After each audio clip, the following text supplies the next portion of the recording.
तो आज 3 अलग अलग कार्यों के लिए प्राथमिक तौर पर जो वादा हमारी सरकार का था कि नंबरदारों को मोबाइल फोन उनकी एफिशिएंसी को और बेहतर करने के लिए सरकार देगी, उस फंक्शन के लिए आप लोग आए। खास तौर पर अलग अलग गांव से हमारे नंबरदार महोदय आए सारे। हमारे बीच में आपके स्थानीय विधायक विद साहब, हमारे जिला अध्यक्ष भाई सुरेश काड़ा जी, देवेंद्र जी, आपके डिप्टी कमिश्नर सुशील जी, चांद जी, फूलवती जी, भाई सुरेंद्र धोड़ा जी, तमाम मंचा सीन और उस मोबाइल वितरण के साथ साथ पानीपत को नया विश्राम गृह आज हम समर्पित करने जा रहे हैं, जो लगभग मेरे ख्याल से 28,000 square foot 28,000 square foot area की इमारत है और पहले से 5 गुना ज्यादा रहने की व्यवस्था इस विश्राम गृह में। साथ में हमारी 4 सड़कें और इसराना की तहसील बिल्डिंग, इन सब के इनॉग्रेशन के अंदर आपने हिस्सेदारी दी और हिस्सेदारी भी बारिश के बावजूद। मैं आप सबका यहाँ आने के लिए आभार प्रकट करता हूँ, धन्यवाद करता हूँ और मुझे पूर्ण उम्मीद है कि ये व्यवस्था आने वाले समय में चाहे सड़क की हो, चाहे तहसील की हो, चाहे इस विश्राम गृह की हो, आप लोगों की सुविधा का हिस्सा बनकर आप लोगों को इसका लाभ मिलेगा। जहां हमारे नंबरदार साथियों की बात है, बड़ा अच्छा 1.5 साल का मेरा लर्निंग एक्सपीरियंस रहा और वो एक्सपीरियंस ऐसा था, शायद मैं जीवन में नहीं भूल पाऊंगा कि फाइलों की कार्रवाई में अड़चनें कैसे बनती हैं। सरकार ने फैसला लिया मोबाइल फोन दिए जाएंगे, फिर फाइल बनी मोबाइल फोन कौन से दिए जाएंगे, फिर फाइल बनी कि उसके अंदर इतना बड़ा कैमरा होना चाहिए, इतनी उसकी मेमोरी होनी चाहिए और पहला नंबरदारों का डेलीगेशन मेरे को मिला और कहा कि सरकार की घोषणा थी मोबाइल मिलने चाहिए। फिर मोबाइल कौन खरीदेगा? रेवेन्यू विभाग खरीदेगा, आट्रोन खरीदेगी, टेंडर होगा, डायरेक्ट परचेज होगा। मगर मैं केंद्र सरकार का धन्यवाद करता हूं कि उनने कोरोना के अंदर जब टीकाकरण होना था और प्राइवेट सेक्टर में लोगों ने कहा कि हम पैसे देके भी अपने एम्प्लॉयज का टीकाकरण कराएंगे, तो एक योजना शुरू करी ई पैसा, कि हम मोबाइल में एक SMS छोड़ देंगे और लिख देंगे इतने रुपए आपके मोबाइल में आगे कोई टीका लगवाने जाएगा तो वो वहां का कोड दे सकता है और कोड से डायरेक्टली वो पैसे, अगर टीका का 1500 कंपनी देती है और 1200 का टीका आता है तो 300 रुपए कंपनी के खाते में बच के चले जाएंगे और 1500 कंपनी देती है और 1600 का टीका आता है तो 100 रुपए आदमी अपनी जेब से दे दे, सरकार के 1500 जाएंगे। उसी चीज को देखते हुए हमने देश में उस कोरोना में तो उसकी जरूरत नहीं पड़ी सॉफ्टवेयर की, मगर गवर्नमेंट ऑफ इंडिया के सहयोग से हमने देश में पहला प्रोसेस उठाया जहां नंबरदारों को मोबाइल वितरण के लिए सरकार द्वारा निर्धारित राशि को नंबरदार यूटिलाइज करे और यूटिलाइज में फिर ये नहीं होगा कि जी इसका मोबाइल तो आपने सैमसंग का दे दिया, दूसरी कंपनियां रहेगी। हमने खुली छूट दे दी कंपनीज की तरफ से भी कि कोई भी नंबरदार अगर मोबाइल लेना चाहता है तो अपना कोड लेके आए और 5 से 10 अलग अलग कंपनियों को रिक्वेस्ट करी, आज भी वो आपके यहाँ आकर बैठे हुए हैं कि आप जो 9,000 रुपया निर्धारित राशि है, अगर उसका मोबाइल लेना चाहे तो उसका ले ले। अगर आप 8,999 का लोगे, 1 रुपया बचेगा तो सरकार को वापिस चला जाएगा। और 9,001 रुपये का मोबाइल लोगे तो 1 रुपया आपको जेब से देना पड़ेगा। और मगर खुशी के साथ कहता, मैं 4 दिन पहले चंडीगढ़ रिव्यू कर रहा था कि हमारे लगभग 17,500 नंबरदार हैं जिनको मोबाइल मिलने, कि कितने नंबरदारों ने मोबाइल ले लिए।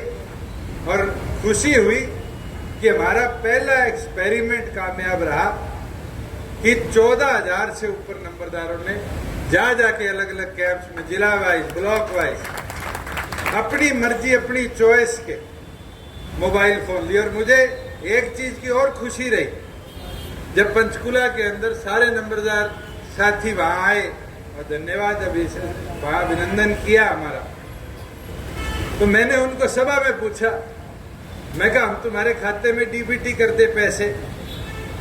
तो एक नंबरदार भी उस हॉल में ऐसा नहीं था जिसने कहा भी डीबीटी कर दो। सबने कहा नहीं जी, आप हमें दो, हम आएंगे, हमें भी एहसास होगा कि सरकार द्वारा एक अमानत दी गई है।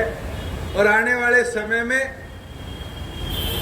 एक ऐसा सॉफ्टवेयर भी डेवलप करा कर दो जिसमें जो नंबरदार के काम है वो भी हम डिजिटलाइजेशन के माध्यम से सरकार की मदद के अंदर उसको उपयोग करने का काम करें। और उस पर काम शुरू हुआ हुआ है। हमने एक ऐप तो बना दी जहाँ किसान के अगर आग लगने से फसल खराब हो जाती है, बाढ़ आने से फसल खराब हो जाती है, या ओलावृष्टि से हो जाती है, ज्यादा बारिश से होती है, तो पटवारी तो अपने कागज पे लिखेगा ही लिखेगा, मगर आम आदमी भी अपनी फसल जीपीएस कोडिंग के थ्रू मोबाइल से फोटो खींचकर अपलोड कर पाएगा। और मैं आने वाले दिनों में ये भी कोशिश करूंगा, क्योंकि पटवारी एक एक खेत को वेरीफाई नहीं कर पाएंगे, इतनी बड़ी मात्रा में हमारे पास नहीं। और नंबरदार साथियों को निरंतर कहता आया हूं कि मुझे 5 नए काम बताओ। अब मैंने मन बनाया है कि आने वाले समय में अगर फसल खराबे की वेरिफिकेशन करनी होगी तो उसके अंदर भी नंबरदार भाइयों का हम उपयोग लेंगे कि वो भी जाकर मौजूद लोगों की तरह वेरिफिकेशन प्रोसेस के अंदर भी हमारा सहयोग देने का काम। चौधरी दुष्यंत चौटाला जिंदाबाद, चौधरी दुष्यंत चौटाला जिंदाबाद। एक मैं हमारे विधायक वेद साहब तो यहाँ बैठे हैं और डिप्टी कमिश्नर से भी आग्रह करूंगा, हमारे इस साल के बजट में एक अनाउंसमेंट है कि पीडब्ल्यूडी का आधा बजट इस बार हम जो पुरानी टूटी सड़कें हैं उसकी रेनोवेशन के लिए, मॉडर्नाइजेशन के लिए लगाएंगे। और आग्रह है कि अगले 15 दिनों में 25-25 करोड़ रुपए चारों हलकों का एस्टीमेट बनवा के भिजवा दोगे तो मैं पैसा भेज दूंगा कि बारिश खत्म होते ही ये सड़कों के सुधार का काम शुरू हो जाएगा। क्योंकि बारिशों में बहुत सी ऐसी सड़कें हैं जो 4-4, 5-5 साल से बनी हुई और टूट चुकी, तो वो भी आप जल्द से जल्द भिजवा दो। और तीसरी चीज, ये जो हमारा कॉम्प्लेक्स बन गया और इसके अंदर लोग आके रुकेंगे भी, बिजली भी खर्ची जाएगी, सरकारी बैठकें भी होंगी और कई फंक्शन होंगे। ये हम जहाँ खड़े हैं फ्रंट का एरिया ये खाली रह गया, इसके अंदर ये प्रपोजल बनाया जाए जिसमें शॉप्स बन जाए, चाहे वो 20-60 की हो, चाहे बड़े हॉल बन जाए जिसमें कोचिंग सेंटर इस तरह की व्यवस्था हो। बस स्टैंड आपके बिल्कुल सामने, उसका उपयोग होगा। 4 रुपए सरकार के विभाग के भी आमदनी इससे होगी और आपका ये rest house life long self sustaining model पे चला जाएगा। इसके लिए आपको फिर चंडीगढ़ फोन करके पैसे मांगने की जरूरत नहीं पड़ेगी। तो जितनी जल्दी इसका भी प्रपोजल बिल्डिंग का बनाकर भेजोगे उतनी जल्दी इसकी मंजूरी देके हम आपके यहाँ इस व्यवस्था को भी बनाएंगे। और एक चीज और कहना चाहूंगा, अपने पटवार खाने पुराने हो गए और अधिकारी अब जाना भी छोड़ के पटवार खाने। मैंने पीछे भी बैठक ली थी, निर्णय लिया था और आज भी आपको कहता हूं एस्टीमेट बनवाओ 10 लाख 15 लाख पटवार खानों के, और जो पुरानी तहसील बिल्डिंग्स हैं उनकी रेनोवेशन। आज मॉडर्नाइजेशन का जमाना है, रिकॉर्ड रूम तो हमने डिजिटल कर दिया। आज किसी को पुराना रिकॉर्ड उठाना है तो एक डीसी ऑफिस में कमरा है, उसमें कंप्यूटर में जाओ, पुरानी फाइलें चेक करने की जरूरत नहीं। हरियाणा का सारा रेवेन्यू का दस्तावेज आज एक छोटे से कंप्यूटर के क्लिक पे उपलब्ध है। मगर वो बिल्डिंग है, उस बिल्डिंग को हम पीछे छोड़ने लगे।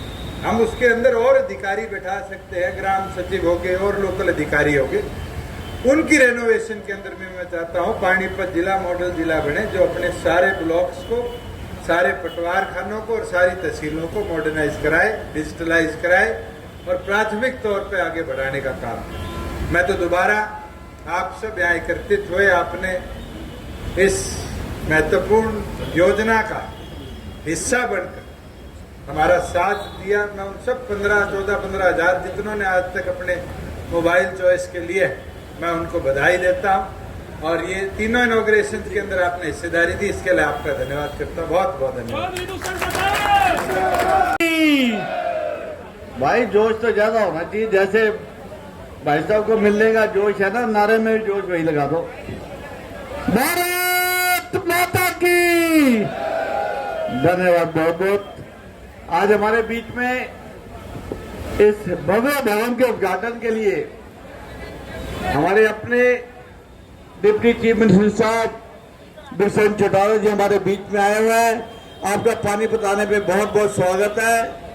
हमारे बीच में मंच पे हमारे डिप्टी कमिश्नर सुशील शर्मा जी हैं, साथ में चांद भाटिया जो माने संजय भाटिया जी के सुपुत्र हैं, धुंधर भाई हमारे बीच में है, सम्मानित मंच और इस सभा में उपस्थित सभी मेरे बुजुर्ग, मेरे माताएं, बहनें, सबको मेरा प्रणाम। मुझे तो बहुत खुशी होती है, अभी मैं डिप्टी सीएम साहब से बात कर रहा था कि परिवार का जब भी कोई सदस्य हमसे मिलता है तो हमें बहुत खुशी होती है। बहुत पुराना रिलेशन है हमारे परिवार का। और आज जो दुष्यंत चौटाला जी ने पानीपत को देन दिया इस भव्य का उद्घाटन, और साथ ही साथ मैं साझा आपसे करूंगा कि मैंने इनसे निवेदन किया, पानीपत के 3 बड़े प्रोजेक्ट, पहला तो था गुहाना रोड के फ्लाईओवर को डबल करने का, 2 लेन से 4 लेन करने का, और दूसरा पुराने इंडस्ट्री एरिया से एक फ्लाईओवर चालू हो और वहां यहां इसके पीडब्ल्यूडी रेस्ट हाउस के बराबर में उतरेगा, और तीसरा प्रोजेक्ट जो हमारा है वो असम रोड नाके पे एक फ्लाईओवर। तो मैं आपको ये जानकारी देना चाहता हूँ कि माननीय डिप्टी सीएम साहब ने, दुष्यंत चौटाला जी ने तीनों प्रोजेक्ट घोषित कर दिए और बहुत जल्दी पानीपत को सौगात देने जा रहे हैं। इसके लिए मैं आज की अब विजिट पे बहुत बहुत धन्यवाद करता हूँ और एक बार फिर आपका पानीपत में बहुत बहुत स्वागत है। धन्यवाद। इस प्रोग्राम के लिए टाइम दिया सर, हम आपके बहुत आभारी हैं। साथ ही मैं श्री प्रमोद विज शहरी विधायक का भी स्वागत करता हूं व धन्यवाद करता हूं कि वो आए। आप सभी का बहुत बहुत धन्यवाद। में हम खड़े हैं पानीपत के रेस्ट हाउस में। आपको बता दें कि पानीपत के रेस्ट हाउस की बिल्डिंग जो है नई बनाई गई थी, उसका आज उद्घाटन किया गया है उप मुख्यमंत्री दुष्यंत चौटाला के हाथों से। और इस अवसर पर यहाँ पर नंबरदारों को नए मोबाइल देने की बात कही गई थी और उनको बुलवाया गया था। यहाँ पर हल्के के नहीं अपितु पूरे जिले के जितने भी नंबरदार थे आज यहाँ पर मौजूद थे। लेकिन आपको बता दें कि गर्मी बहुत ज़्यादा थी, ऊपर से बरसात की वजह से उमस भी बहुत ज़्यादा हो गई थी। यहाँ पर इनविटेशन तो दिया गया सभी को, लेकिन काफ़ी देर तक जब 1.5 से 2 घंटे उनको यहाँ पर बैठे हुए हो गए। उन लोगों को सुबह 11 बजे का समय दिया गया था और 3-4 घंटे उन लोगों को बैठे हुए हो गए थे, लेकिन उसके बावजूद ना तो उनके पीने के पानी की व्यवस्था ही की गई, ना ही कोई अन्य सुविधा दी गई। आपको बता दें कि गर्मी में जहाँ एक और इंसान को हर 10 मिनट के बाद पानी चाहिए, लेकिन 4 घंटे के बावजूद यहाँ नंबरदारों को पीने का पानी नहीं दिया गया, तो उन्होंने यहाँ पर हंगामा कर दिया। और आपको बता दें कि डिप्टी सीएम के आने से पहले यहाँ पर बहुत भारी जो है हंगामा किया गया नंबरदारों के द्वारा, हाई वोल्टेज ड्रामा था देखने वाला। और जब नंबरदारों ने हंगामा किया तो उसके बाद प्रशासन की नींद खुली और उन्होंने कहीं जा कर के उनके खाने पीने की व्यवस्था की। और एक और यहाँ सरकार ये कहती है कि करोड़ों रुपए लगाए जा रहे हैं। अगर करोड़ों रुपए लगाते हैं, करोड़ों रुपए की विकास योजनाओं का आप उद्घाटन करते हैं, शिलान्यास करते हैं, तो कम से कम ये तो ध्यान रखिए कि जिन लोगों को न्योता देकर के आप बुलाते हैं उन्हें पानी तो पूछिए। क्या इन करोड़ों रुपए में आम पब्लिक की कोई भागीदारी नहीं है? क्या ये पैसा नेताओं का है? क्या नेता लोग अपने खातों से पैसा लाते हैं जो करोड़ों रुपए का शिलान्यास करते हैं? और एक बात और भी ध्यान देनी चाहिए, करोड़ों रुपए की मांग आज भी दुष्यंत चौटाला ने कहा है कि हल्का वाइज दिए जाएंगे 25-25 करोड़। दुष्यंत जी, मैं आपसे एक बात पूछना चाहूंगी, आप करोड़ों रुपए के उद्घाटन तो करते हो, करोड़ों रुपए के लिए आप कहते तो हो कि दे देंगे, लेकिन ये तो देखो कि जिन करोड़ों रुपए की आप घोषणा करते हो वो करोड़ों रुपए वास्तव में शहर के पब्लिक के विकास में लगे या नहीं लगे। एक बार जाकर देखिए तो सही, हालात देखिए। कहते हैं कि 1400 करोड़ पानीपत में लग गया। पानीपत के हालात देखिए, अभी ताजा 4 बूंद पड़ी है। चौटाला जी, एक बार मेरी बाइक पे बैठ करके चलिए, मैं दिखाऊंगी हालात पानीपत के क्या हैं। करोड़ों लगने के बाद भी अगर ऐसा पानीपत है तो नहीं चाहिए हमें करोड़ों की सौगात, वही पुराना पानीपत लौटा दीजिए, ताकि चलने के लिए कम से कम आरामदायक सड़कें तो मिलेंगी हम लोगों को। तो ऐसे ही हालात सारे पानीपत के हैं, और ये सब के सब करोड़ों रुपए के विकास कार्यों के चलते हैं, और करोड़ों के विकास कार्यों के बाद अगर ऐसा ही पानीपत मिलना है तो ऐसा नहीं चाहिए है। और पानीपत में दी गई करोड़ों की सौगात का आंकलन भी, हिसाब किताब भी जरूर लीजिए, ताकि ये जो पैसा है जनता की गाढ़ी कमाई का, वो सही मायने में अच्छी जगह खर्च हो सके। इंडिया की दहाड़ के लिए रमा देवी, पानीपत।